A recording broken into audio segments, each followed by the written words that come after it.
한번 따라 하실까요? 감사하는 자가 받는 복. 감사하는 자가 받는 복. 어느 주일날 술을 너무도 좋아하던 불신 남편이 아내의 성화에 못 이겨 가정의 평화를 지키기 위하여 어쩔 수 없이 아내가 다니는 교회에 끌려가서 예배를 드리게 되었습니다.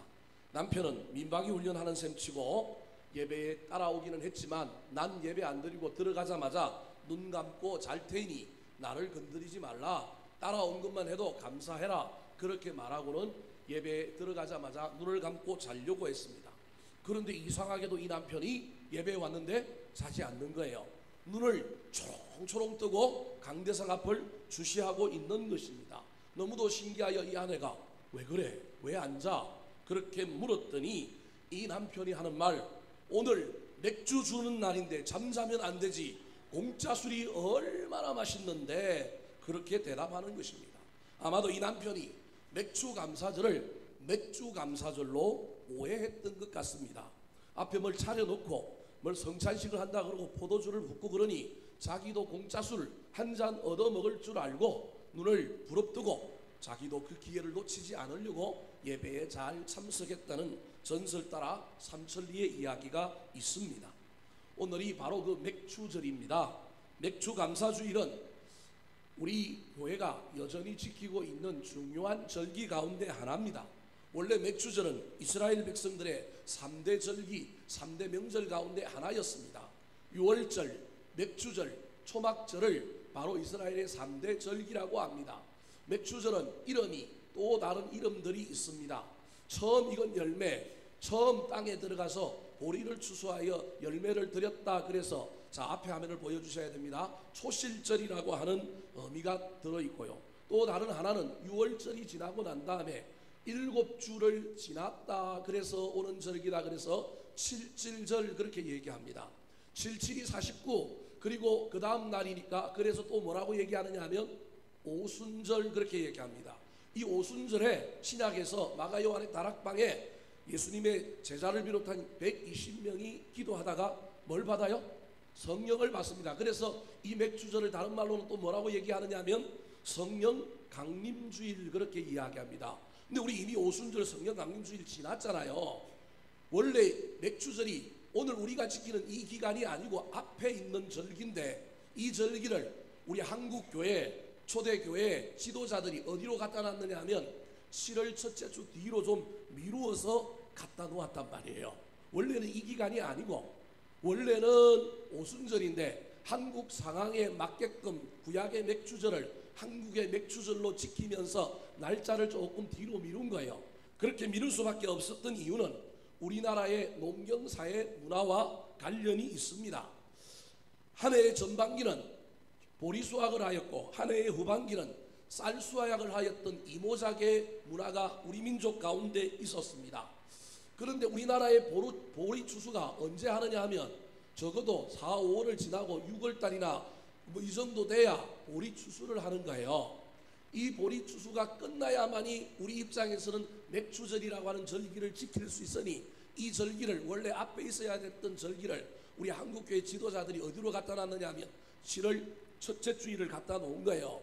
그렇게 갖다 놓으면서 여기에 의미를 부여했던 것이 있는데, 그것이 무엇이냐 하면 1970년대까지만 해도 우리나라 대부분의 농가에서는 보리 농사를 지었습니다. 그리고 그 시절에 믿음의 조상들이 보리 농사를 짓고 난 다음에 우리나라 기후에 맞게끔 보리 추수를 하고 맥주 감사절을 지킬 수밖에 없었던 이유는 3, 4월에 우리나라에 무엇이 있었느냐 하면 보릿고개라고 하는 춘건기가 있었습니다. 보릿고개는 음력 3, 4월에 햇보리가 날 때입니다. 얼마나 이때는 양식이 떨어지고 먹기 살기가 힘들었는지 모릅니다. 묵은 곡식은 다 떨어지고 보리는 미처 여물지 아니하여서 농가의 식량 사정이 가장 어려울 때가 3월, 4월이었습니다. 그런데 이때를 잘 버티고 넘어가서 드디어 6월 달에 뭘 하는 거예요? 보리 추수를 하는 거예요. 그래 놓고는 7월 첫째 주에 보리 추수한 것에 대한 감사를 드리면서 하나님 그 어려운 춘궁기를 넘기게 하여 주시니 고맙습니다. 먹고 살기 힘들 때 그때 우리를 살려주셔서 무사히 넘어가게 하여 주시고, 이 보리 수확하여 이걸 먹으면서 또 가을에 추수할 때까지 달려가게 해주시니 고맙습니다. 그런 의미로 우리 한국교회 믿음의 조상들이 맥주절을 7월 첫째 주에 갖다 놓은 거예요. 오늘날은 보리농사를 짓지 않기 때문에 그러면 보릿고개도 없는 이 시대에 맥주 감사절을 드릴 필요가 없지 않겠습니까? 그렇게 이야기하지만 오늘날 한국교회는 여전히 7월 첫째 주 맥주 감사절을 지킵니다.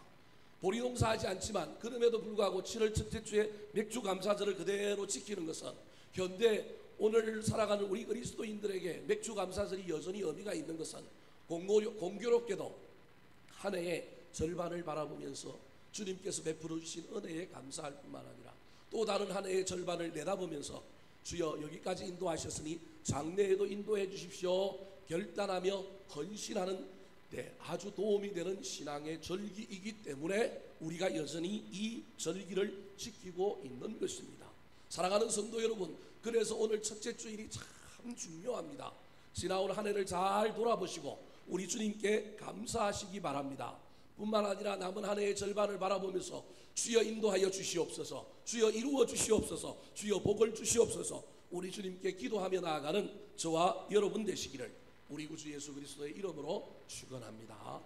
그렇다면 이렇게 맥주 감사절을 지키며 각종 절기를 잘 지키는 자에게 우리 하나님은 어떤 복을 주실까요? 첫 번째 복입니다. 따라하시겠습니다. 승리의 복을 주십니다. 승리의 복을 주십니다. 24절 말씀 시작. 내가 이방 나라들을 내 앞에서 쫓아내고 내 지경을 넓히리니 내가 매년 3번씩 여호와 내 하나님을 뵈려고 올 때에 아무도 내 땅을 탐내지 못하리라. 오늘 본문은 21절에 어떻게 시작하느냐 하면 안식일을 지켜라 그렇게 시작합니다. 22절에서는 뭐라고 얘기하고 있냐면 맥주절도 지키고 수장절, 오늘날로 치면 송구 영신예배에 해당되는 수장절도 지켜라. 그리고 23절에는 뭐라고 얘기하냐면 매년 3번씩 나한테 예배하러 올라와라. 그러면 내가 너희들에게 이런 복을 주겠다. 그게 24절이에요. 주시겠다고 하는 복 중에 첫 번째 복이 내가 이방 나라들을 내 앞에서 쫓아내어 주겠다. 이게 첫 번째 복입니다. 저게 복인지 아닌지 우리에게는 전혀 감동이 없지만 이건 이스라엘 백성들의 상황 속으로 들어가는 엄청난 복입니다. 출애굽기라고 하는 성경이 왜 지어졌는지 이 출애굽기의 상황이 어떤 상황인지를 알면 이해할 수 있습니다. 오늘 본문 말씀은 이스라엘 백성들이 출애굽하여 시내산에서 지금 머물러서 뭘 받고 있느냐 하면 십계명을 받고 모세가 만들어주는 율법을 수여받아서 그 율법대로 살기를 결단하며 헌신하며 교육받고 있는 장면 중에 한 장면이 바로 출애굽기 34장이에요. 20장부터 시내산에서 계속 머물러서 십계명 받고 율법 받고 그거 교육받고 뭐 이런 장면이 출애굽기에 계속 시작되는 거예요. 그러니까 지금 저 말씀을 받고 있는 이스라엘 백성들은 어떤 상황이냐면 단지 애굽에서 탈출한 유랑민들일 뿐이에요. 지금 땅도 없어요. 지금 나라도 세워지지 아니하였어요. 그런데 하나님의 인도하심을 따라 지금 광야의 길을 가던 중에 시내산에서 머물러서 하나님의 놀라운 약속을 받고 있는 장면인 거예요. 그 약속 중에 하나님께서 절기를 잘 지켜라. 그러면 내가 너희들에게 이러이러하게 해주시겠다. 그러면서 내가 이방 나라들을 내 앞에서 어떻게 한다고요? 쫓아내겠다라는 거예요. 저 이방 나라들이 가나안 땅에 살고 있는 가나안 7족속이라고 하는 사람들입니다. 가나안 7족속은 헷, 기르가스, 아모리, 가나안이, 버리스, 히위, 여부스라고 하는 7족속들입니다. 이 족속들이 지금 현재 이스라엘 나라가 있는 그 땅에 살고 있었는데 그 땅의 원주민들을 누가 쫓아내어 주시겠다고요? 하나님이 쫓아내고 그 땅을 누가 정복하게 해주시겠다? 너희들이 정복하게 해주겠다. 승리하여 정복하는 복을 주시겠다. 그렇게 약속하고 있는 것입니다. 올 한 해 가보지 않는 한 해의 절반을 여러분이 정복할 수 있었으면 좋겠습니다. 하나님의 놀라운 약속이 저와 여러분의 삶의 현장에도 이루어져서 우리가 승리하고 쟁취하고 꿈이 이루어지고 무엇인가를 우리가 정복하고 소유하는 놀라운 일들이 일어났으면 좋겠습니다. 그런데 그 일에 가장 기본적인 선결 조건이 무엇이라고요? 예배해라라는 거예요. 특별히 어떻게 예배해라고요? 감사로 예배해라. 그러면 내가 너희들에게 이런 일을 주겠다. 이런 일들이 일어나게 해주겠다. 땅을 점령하고 꿈을 이루어주고 비전이 이루어지는 놀라운 일들을 일으켜 주시겠다는 약속의 말씀인 것입니다. 사랑하는 성도 여러분, 놀라운 이 하나님의 약속의 말씀이 인생 후반전, 특별히 2018년 하반기에 저와 여러분의 삶에 이루어졌으면 좋겠습니다. 남편의 사업과 직장이 승리하고 자녀들과 자녀들의 학업과 진로가 이루어질 뿐만 아니라 가족의 건강이 가나안 땅이라고 하는 건강의 땅을 점령하고 회복하는 놀라운 역사가 일어났으면 좋겠습니다. 그 모든 일에 가장 중요한 것이 감사로 예배하는 것임을 잘 기억하여 이 예배 가운데 저와 여러분의 삶의 현장에 예배에서 감사가 있는지 없는지를 살펴보시기 바랍니다. 가나안 7족 속에 해당되는 또 다른 7가지 제약이 우리의 마음 땅에 있습니다. 그것을 오랜 기독교 역사에 뭐라고 얘기하고 있냐면 이스라엘 7대 제약 그렇게 얘기합니다. 저걸 7제종 그렇게 이야기하는데 7가지 중요한 죄라는 겁니다. 저 죄가 우리 마음속에 있는 가나안 7족 속인 거예요. 그 가나안 7족 속에 해당되는 저 죄를 저와 여러분이 우리의 마음에서 어떻게 해야 되느냐면 몰아내어야 되는 겁니다. 하나님께서 이스라엘 백성들이 너희들의 감사함으로 예배하면 가나안 땅을 점령하게 해주시겠다 그러는데 이스라엘 백성들이 감사했어요? 아니면 원망했어요?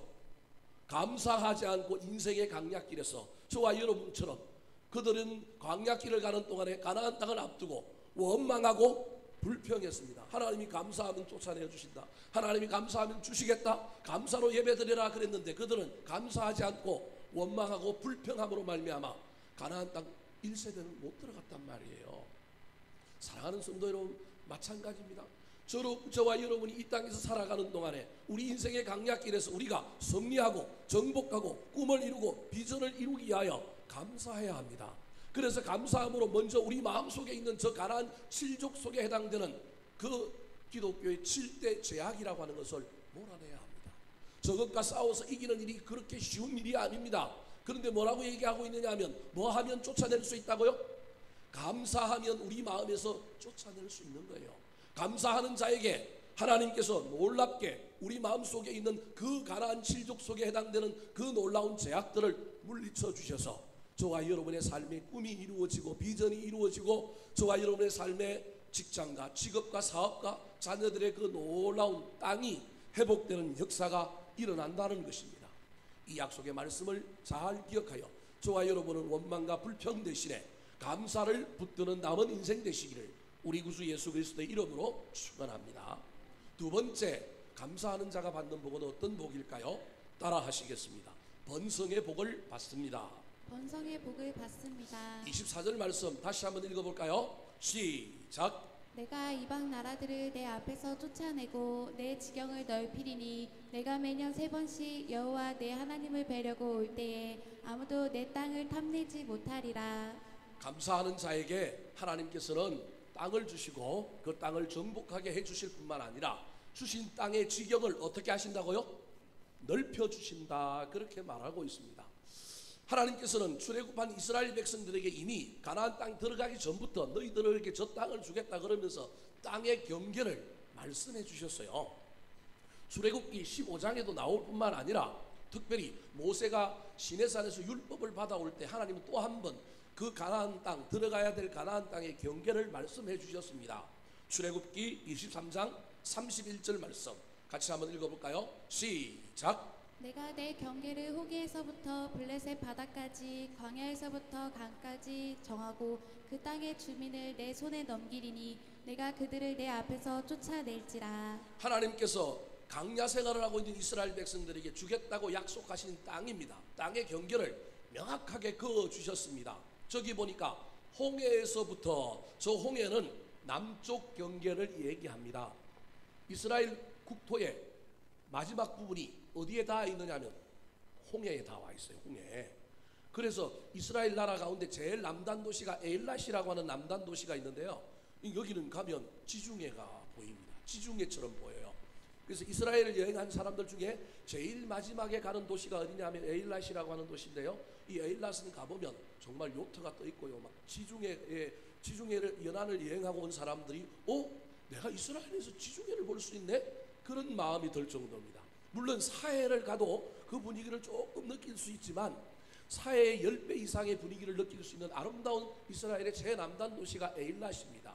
제가 지금 무슨 얘기를 하고 있느냐면 하나님께서 벌써부터 저 때부터 이스라엘 제남단의 국경이 어디일 거라고 얘기해 주셨느냐 하면 바로 홍해가 제남단 국경이 될 거다. 그걸 이야기해 주는 거예요. 동쪽은 어디냐 하면 블레셋 바다입니다. 저 블레셋 바다가 오늘날 치면 지중해입니다. 근데 왜 블레셋 바다라고 저렇게 이야기하고 있느냐 하면 지중해 연안을 따라서 블레셋 족속들이 자기들의 땅을 차지하고 자기들의 나라를 만들고 있었어요. 그래서 지금도 저 지역을 이스라엘은 무슨 지역이라 그러냐 하면 가자지구, 그래서 그곳을 자치주로, 팔레스타인 자치주로 만들어주고 있는 거예요. 그래서 저 지중해를 이스라엘 역사 속에서 사람들은 뭐라고 불렀느냐 하면 블레셋 바다 그렇게 불렀단 말이에요. 남쪽은 홍해요, 서쪽은 뭐라고요? 지중해가 국경이라는 거예요. 그걸 쭉 따라서 가고, 그 다음에 동쪽과 북쪽은 강야에서부터 강까지, 즉 이쪽 요르단에 해당되는 강에서부터 저 북쪽에 있는 강야까지 이루는 지대가 누구의 땅이냐면 바로 너희들의 땅이다, 그렇게 이야기해 준 것입니다.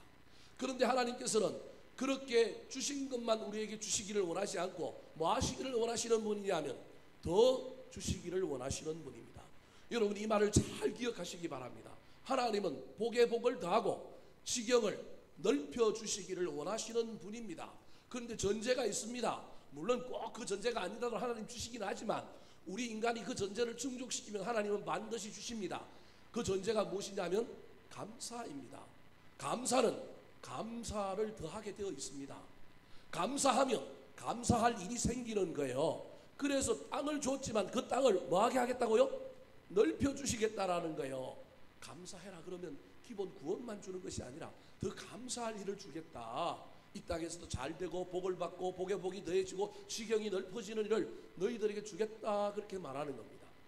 실제로 저 31절에 나오는 저 땅의 경계가 최대로 확장된 때가 나옵니다. 그때가 언제냐면 이스라엘 역사에 다윗 왕과 솔로몬 왕 때에 이스라엘의 영토가 엄청나게 확장이 되었습니다. 오늘날 요르단에 해당되는 그 에돔 족속이 살았던 페트라라고 하는 아름다운 유적지가 있는데 그쪽도 다 어디로 복속되느냐 하면 다윗 왕 때 이스라엘 영토로 복속되고요. 저 위에 시리아, 레바논 땅도 다 어디에 복속되느냐 하면 다윗 왕 때 이스라엘의 영토가 되는 거예요. 그래서 심지어 솔로몬 왕 때는 얼마나 그 땅이 복되고 영토가 넓고 조공을 바치고 나라들이 항복을 많이 했는지 막 금이 은이 막 발에 밟히는 돌처럼 많고요. 나라가 잘 살았다, 그런 이야기를 성경에 기록하고 있습니다. 영토가 엄청나게 확장되어서 지경이 넓혀지는 일들이 일어나게 된 겁니다. 그렇다면 여기서 저와 여러분이 생각을 해봐야 합니다. 왜 하나님께서 특별히 지경을 넓혀주신다고 약속하신 그 약속, 이스라엘의 열 왕들 중에 몇몇 왕들도 영토를 넓히고 이렇게 했지만 왜 다윗 왕과 솔로몬 왕 때에 그렇게 엄청난 영토가 넓어지는 놀라운 역사를 이루어 주셨을까? 거기에는 수많은 요인이 있겠죠. 그들의 신앙도 있고, 특별히 다윗 같은 경우에는 하나님의 마음에 합한 사람이었으니까, 회개도 잘했으니까 하나님이 그에게 주셨겠죠. 그런데 저는 오늘 거기에 더 큰 거 하나를 여러분에게 강조하려고 하는데 그것이 무엇이라고요? 오늘 내용이 뭐라고요? 감사. 누가 감사를 잘했다는 거예요? 다윗이 엄청난 감사의 주인공이었다라는 거예요. 그런데 여러분 다윗의 인생을 보십시오. 다윗이 감사할 날이 많아요, 감사하지 않을 일들이 많아요. 물론 왕이 되어서 하반기로 가면 그도 왕이 되었으니 살만했겠지요. 그런데 그의 인생 전체를 보면 다윗은 고난의 삶을 살았습니다. 특별히 시편 23편에 그가 뭐라고 얘기해요? 여호와는 나의 목자시니 내게 뭐가 없다고요? 그런데 다윗이 지금 부족함이 있어요, 없어요? 있는 정도가 아니고 대따 많단 말이에요. 저 시편 23편을 도망다니면서 지은 시란 말이에요. 사울 왕을 피하여 도망다니고 강야로 다니고 집도 절도 없는데 그의 입에서 뭐라고 얘기하고 있냐면 여호와는 나의 목자시니 내게 뭐가 없다고요? 부족함이 없대요. 이게 얼마나 큰 감사입니까? 세상에 다 부족하지만 누가 있기 때문에 나는 감사하다? 여호와 하나님이 나에게 있어서 감사하다, 그렇게 말하고 있는 거예요. 그의 삶은 시편 23편에 보면 실제로 어떤 삶이냐면 사망의 엄침한 골짜기로 다니는 거예요. 그런데도 불구하고 감사하니까, 감사함으로 말미암아 여호와께서 원수의 목전에서 내게 뭘 베푸시고? 상을 베푸시고 내게 포도주 잔에다가 포도주를 부어주실 건데 그 잔이 어떨 거라고요? 넘칠 거라는 거예요. 여러분 이게 다윗이 상상하면서 고난 가운데서 놀라운 영적인 통찰력을 가지고 미래를 내다보면서 지은 시예요. 삶에 지금 일이 일어난 것이 아니라 내가 고난 가운데 있지만 여호와 하나님으로 말미암아 내가 만족하니 내 인생에 이런 역전이 일어날 겁니다. 이런 놀라운 일이 일어날 겁니다. 그래서 이미 고난 가운데 있지만 포도주 한 잔 마신 거예요. 하나님 부어주신 거. 그래서 얼마나 기쁜지 몰라요. 그래서 감사하고 있는 내용입니다, 여러분. 다윗 때 영토가 넓어진 이유가 많겠지만 저는 그 중에 다윗이 고난 가운데서도 환난 가운데서도 뭐한 사람이었다? 감사한 사람이었다. 솔로몬은 또 어떨까요? 물론 솔로몬의 인생의 나중이 정말로 좋지 못한 부분들이 있었지만 초창기에 솔로몬도 대단한 믿음의 사람이었습니다. 왕이 되어서 그가 하나님께 왕으로 통치하기 위하여 지혜를 구할 때 그가 제사를 드렸어요. 예배를 드렸어요. 어떤 예배를 드렸어요? 1000번제단을 쌓았어요. 1000번 예배를 드린 게 아니라 한 번에 어떻게 해요?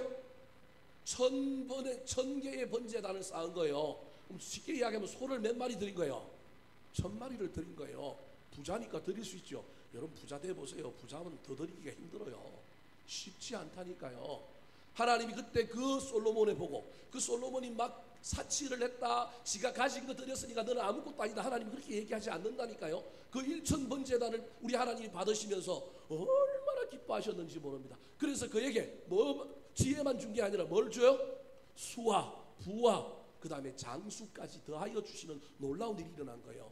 여러분 그 장면은 그냥 우리가 일반적인 눈으로 부자니까 많이 드렸지 그 생각이 아니고 우리 하나님이 중심을 보시고 우리 하나님이 평가하는 평가를 보면 알 수 있습니다. 얼마나 다윗이 솔로몬이 진심으로 1000번제단을 쌓으면서 하나님께 감사했는지 그의 모습을 우리 하나님 보시고 지혜만 주신 것이 아니라 놀라운 것들을 더하여 주셨다고 하는 사실을 잘 기억하여 지난날에 베풀어 주신 은혜를 생각하고 세워볼 뿐만 아니라 때로는 우리 인생 가운데 실패가 있고 고난이 있을지라도 저와 여러분이 감사를 다한다는 사실을 기억하여 내 지경이 넓어지기를 소망하는 마음으로 우리 주님 앞에 감사하며 나아가는 저와 여러분 되시기를 우리 구주 예수 그리스도의 이름으로 축원합니다. 마지막으로 감사하는 자가 어떤 복을 받을까요? 따라 하시겠습니다. 보호의 복을 받습니다. 보호의 복을 받습니다. 24절 말씀 다시 한번 읽어보겠습니다. 시작. 내가 이방 나라들을 내 앞에서 쫓아내고 내 지경을 넓히리니 내가 매년 3번씩 여호와 내 하나님을 뵈려고 올 때에 아무도 내 땅을 탐내지 못하리라. 자, 이방 나라들을 내 앞에서 쫓아내고 정복하게 하는 승리의 복을 주실 뿐만 아니라 지경을 넓혀주시는 번성의 복을 주고 난 다음에 또 하나님께서 약속하신 또 다른 복이 하나 있는데 아무도 내 땅을 뭐 하지 못하리라? 탐내지 못하리라. 하나님께서 천군 천사 보내주셔서 지켜주셔서 보호해주셔서 아무도 탐내는 사람이 없겠다고 약속하고 있는 겁니다. 그런데요, 언제 보호해주시고 언제 탐내는 사람들이 없도록 만들어주시겠대요? 저기 보니까 매년 3번씩 여호와 내 하나님을 뵈려고 올 때에 저 매년 3번은 아까도 말씀드렸던 것처럼 이스라엘의 3대 절기인 유월절 그리고 맥주절 그리고 초막절이라고 하는 3대 절기에 예루살렘에 있는 성전에 와서 이스라엘 백성들이 예배 드릴 것에 대한 이야기입니다.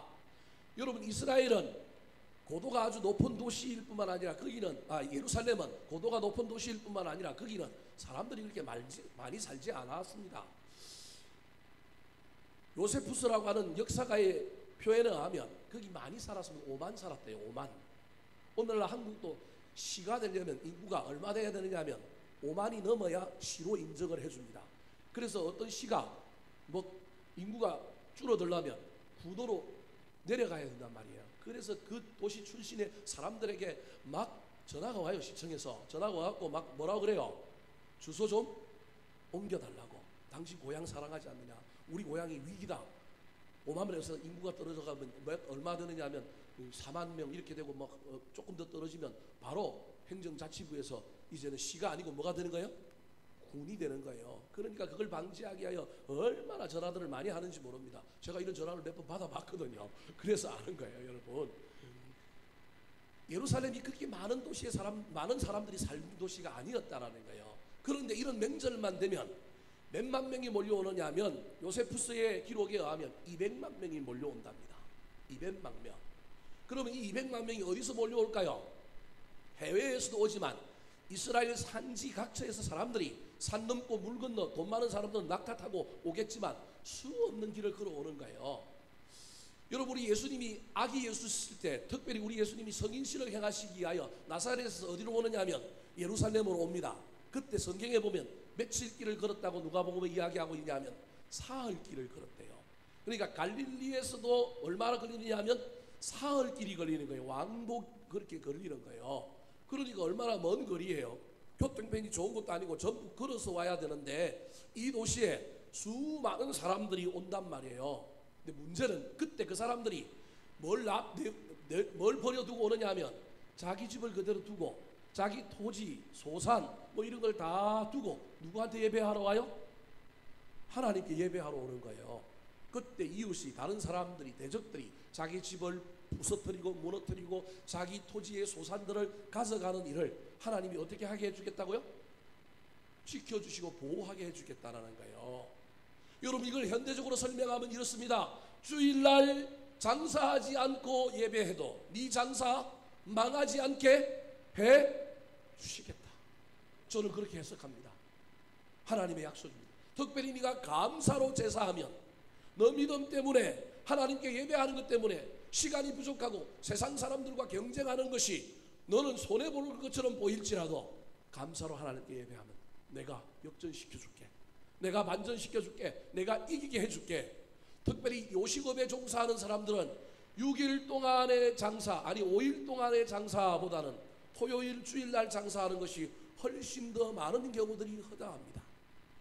그런데도 하나님이 이 약속의 말씀을 믿고 하나님께 예배하고 특별히 5일 동안 베풀어 주신 하나님의 놀라운 은혜에 와서 우리 주님께 감사할 때 하나님이 이 약속을 지켜주시겠다는 거예요.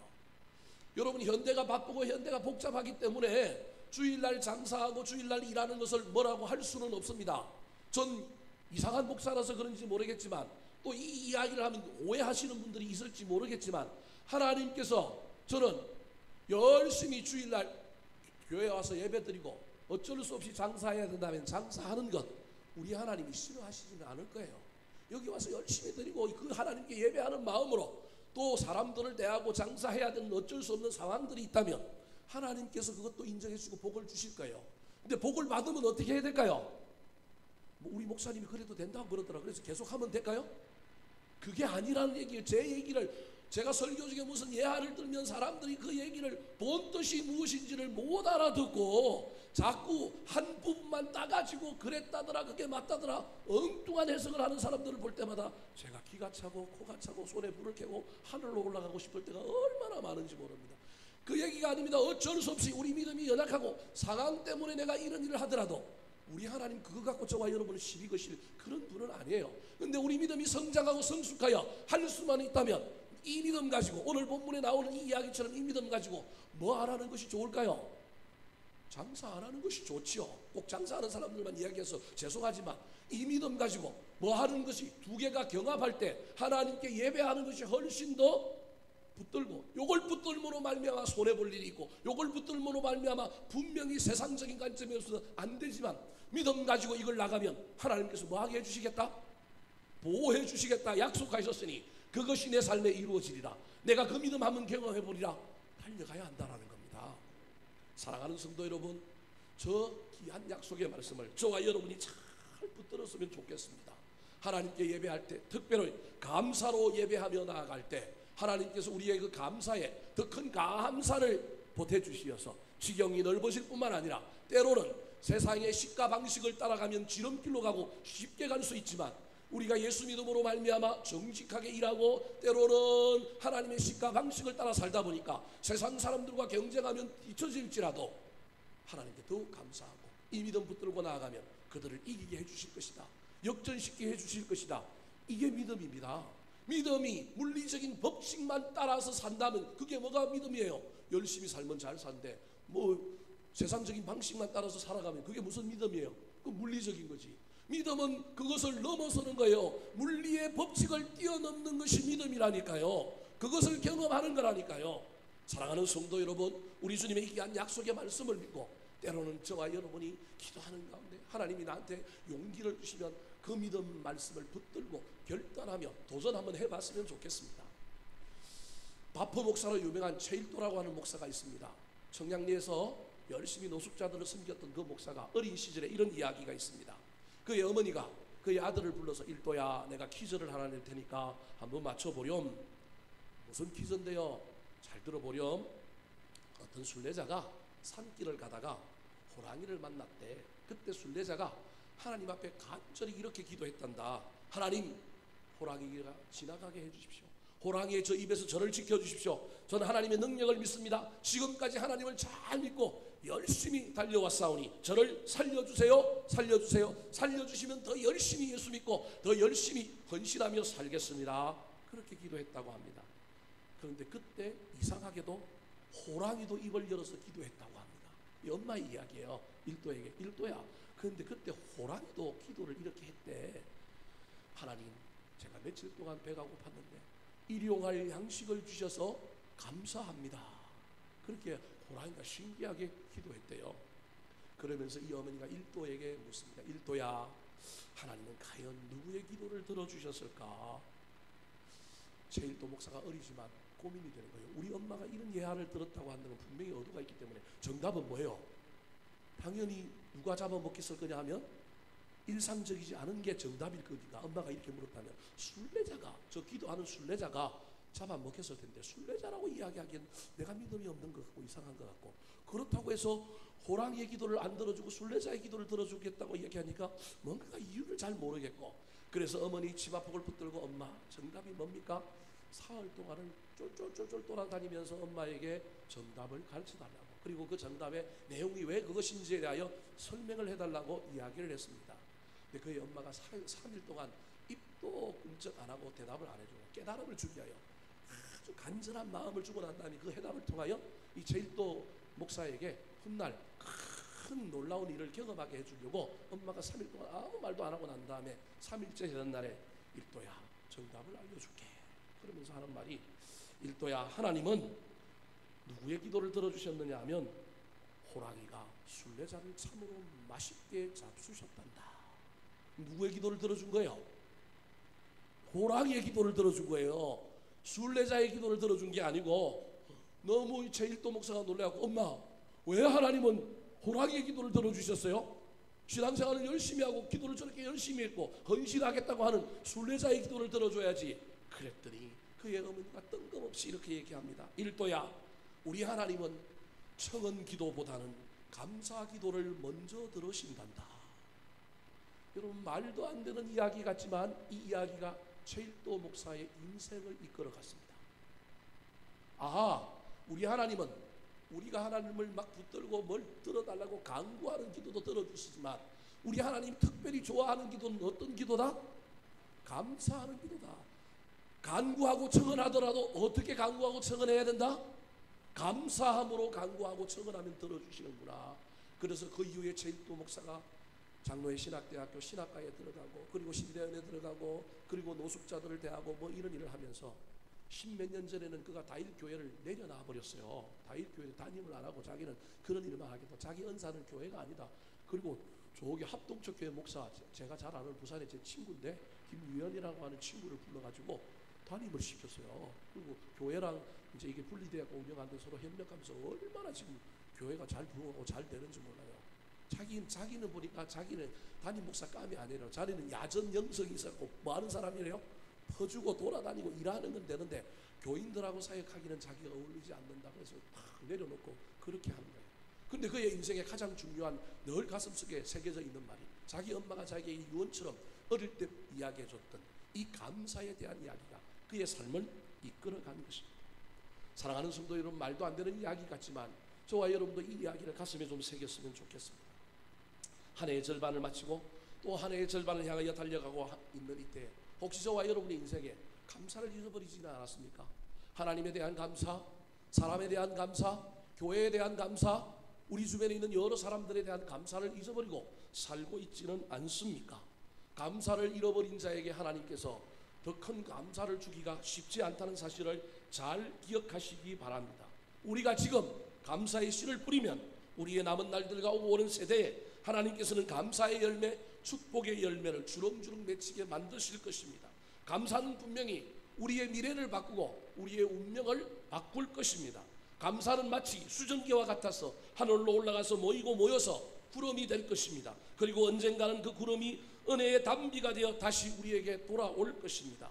오늘날 얼마나 교회 안에, 우리 그리스도인의 삶 안에 감사가 사라져 버렸는지 영적인 사막화가 신앙의 영역에서도 엄청나게 진행되고 있습니다.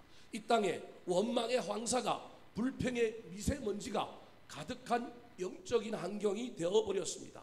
이때 저와 여러분이 다시금 우리 삶을 되돌아보고 내가 한 해 동안, 절반을 살아온 이때 동안 얼마나 감사했는지, 얼마나 하나님께, 사람에게, 교회에, 또 다른 사람들에게, 이 나라와 민족에게 감사했는지를 잘 살펴보고 다시금 감사를 붙들므로 말미암아 감사로 하나님께 제사하며 영화롭게 하는 자에게 승리의 복을 주시고 번성의 복을 주시고 보호의 복을 주신다고 하시는 그 약속의 말씀이 이루어지는 것을 경험하며 살게 되시기를 우리 구주 예수 그리스도의 이름으로 축원합니다. 한번 따라 하실까요? 감사하는 자가 받는 복, 감사하는 자가 받는 복, 승리의 복, 승리의 복, 번성의 복, 번성의 복, 보호의 복, 보호의 복. 기도하겠습니다. 하나님 아버지,